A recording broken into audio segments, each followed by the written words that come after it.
Buona giornata. Allora, rieccoci con quaterno e lingua napoletana, esercizi da svolgere durante l'estate, e andiamo a vedere un po' qualche esercizio stamattina. Coniughiamo i verbi, vediamo qualche esercizio, però non le coniugazioni. Per esempio, ecco qua, vedete?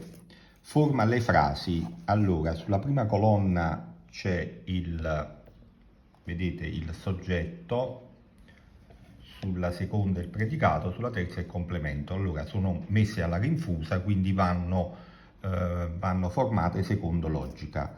Allora, cominciamo dalla prima che già è fatta, vedete, per esempio, io, certamente non può essere io è, non può essere io senten, non può essere io siet o tenim, ma è io sto o stung, io stung dove, e va associato il complemento bella, due cane, non c'entrano, spassus, io stung cabra, potrebbe andarci, ma non in questo caso, non ha molto senso. Quindi stung a casa, eccola qua la frase, vedete? Alla casa, preposizione articolata, quindi va messa col circonflesso, così come vedete qui. Va bene? Allora passiamo alla seconda. Per esempio dice loro, allora cosa può essere? Loro è, sicuramente non va bene. Loro sentono, tenono, potrebbe andare.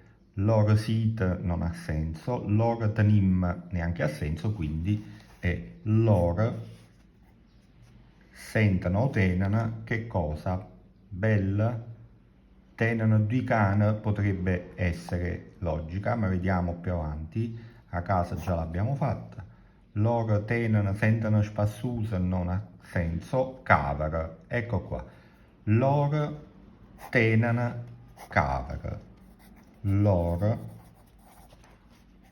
tenono o sentono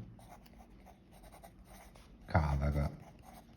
Vedete l'uso del verbo tenere al posto del verbo avere, quindi ce lo portiamo dallo spagnolo. E così via via anche tutte le altre cose, per esempio es è, quindi ci può stare, es sit, es tenim non ha senso, e così via vanno costruite le frasi secondo questo criterio. Ce ne sono un bel po' di questi esercizi da compilare.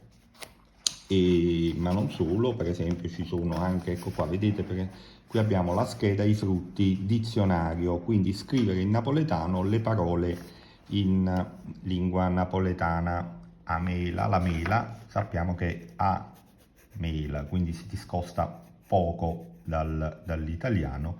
La cosa importante è mettere l'articolo sempre con la feresi, il segnetto che vedete davanti, perché è la caduta della L. Ne abbiamo parlato l'altra volta da illam, partiamo quindi dagli accusativi latini. E poi prosegue a pera, all'albicocca, voi lo sapete in napoletano come si dice l'albicocca, vero? La ciliegia anche, e così via. Tanti altri frutti, vedete, tutti da portare in lingua napoletana. Ecco, per esempio, vediamone uno un po'. Ecco questo, l'ananas, che certamente non è un frutto tipico delle nostre zone, ma è tropicale. Sappiamo che in napoletano è ananassa, quindi nassa, con la A finale, ma leggermente atona, ananas, va bene? E poi vi potete divertire a scrivere anche gli altri. E ecco qua, per esempio, guardate questo, il lampone, anche questo non è un frutto che abitualmente compriamo, ma lo usiamo per i dolci, per guarnire i dolci. Vedete, in napoletano è e framboise, che non è altro che dal francese framboise.